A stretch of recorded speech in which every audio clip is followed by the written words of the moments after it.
Hello and welcome to another Minecraft video, and today I want to show you something. I want to show you how I built um, this system over here that I showed you in my previous video. This is by request, and yeah, so the first thing that you're going to want to do is going to set out your rail like this. So all that is really essential is that you have a detector rail followed by a normal rail followed by powered rail followed by normal rail followed by detector rail. And that's the essential part, and what is outside of that doesn't really matter too much at all. So the first thing that I'm going to set up is that when the player comes in, it locks them in. So we're just going to set that up first. Now I need to remember to put a block here and a block here so that when these rails get pushed, they just go onto the block and don't fall off. And then we're just going to put a wire under here from the detector rail. And then we want to send the signal inverted because we want it to be normally off.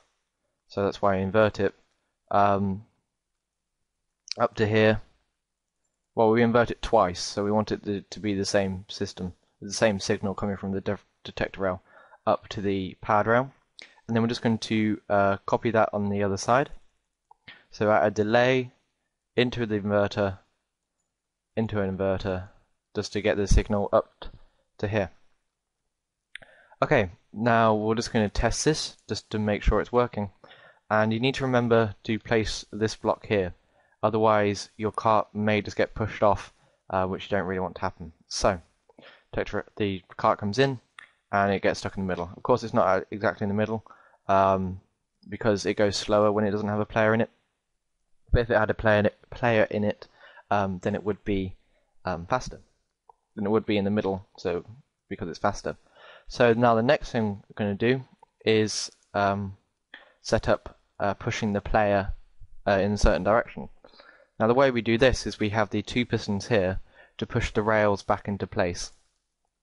So as you remember, I have two buttons here, and so when you push it, it would push that, and then we want it to activate the powered rail here. So the way we're going to do that is if I have a wire there, if I power that wire there, it does power the powered rail, so that's good.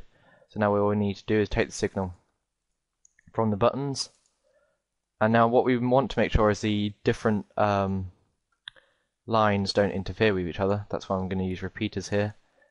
Oops.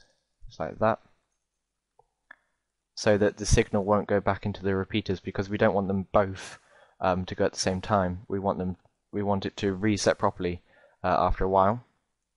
So at a little delay, going to put the turn the powered rail on. So let's test that. This little delay, powered rail on. So we'll test the system, locked in, and off we go. But you will notice then that this then gets pushed back in because it's activated again by this redstone,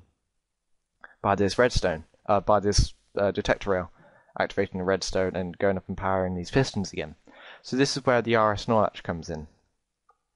So what we want is, first of all, I'm going to set it up so it resets both of them after a delay. So just going to do it like this, and then this should be directly under the piston. Yes, it is. So that would reset it there after a little delay, and that would reset it there after a little delay. And then I'm going to take these signals here onto an RS-NOR latch. So I'm quite sure all of you have seen an RS-NOR latch before. It's probably one of the first more complex gates you'll create. If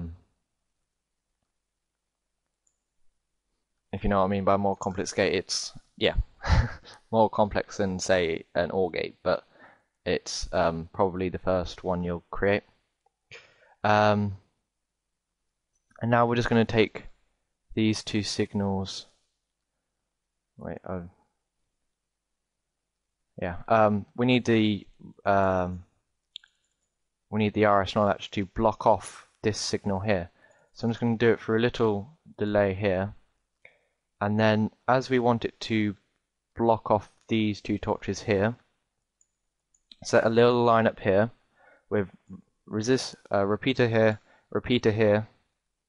and then Y here, so it's activated by that torch there. So if that torch is on, then these torches can't turn on, activating the pistons. So now all I need to set up as well is that when you go across the wire, it will activate. Oops, don't want to go into the void. It'll activate the resistor again, and that just goes like that. Okay, so that should be the system complete. So let's try this again. Person comes in. I always forget to do this. The first time you do it, you may need to reset it to start with, just like that. Okay, so the person comes in, they get locked in, get pushed out, and it doesn't push them in. Comes in again, comes out, comes in again, comes out. For some strange reason I enjoy doing that. But yeah, so that is the system complete. It does require quite a few resistors. You may be able to reduce the amount there, you may only need 2. But yeah, thank you very much for watching. I hope this helped. Hope this helps you build this in your actual world. So yeah, thank you very much for watching. Hope to see you next time. Bye.